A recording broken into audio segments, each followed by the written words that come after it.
దగ్గర నరసింహులైన తోట దగ్గర ఉన్నాము. వాళ్ళ మొలకలు అయితే చిన్న మొలకలు ఇప్పుడు నాటినప్పుడు చనిపోతున్నాయని చెప్పి మేము సంప్రదించారు. అది ఎలా ఏమనేది ఆ మాటలో విన్నాము.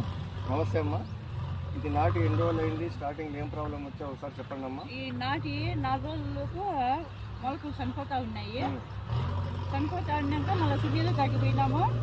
ఈ చూపించినాము కొంత మొలకలు చనిపోతున్నాయి. మళ్ళా మందులు ఇచ్చిన తర్వాత మందులు పోసిన తర్వాత బాగున్నాయి. అది చూసారు కదా రైతు సోదరులారా, వారికి ఏమేమి మందులు ఇచ్చాము అనేది ఒకసారి వీడియోలు చూద్దాము. దానికన్నా ముందు ఒకసారి తోట చూపిద్దాము ఎలా ఉంది ఏమనేది.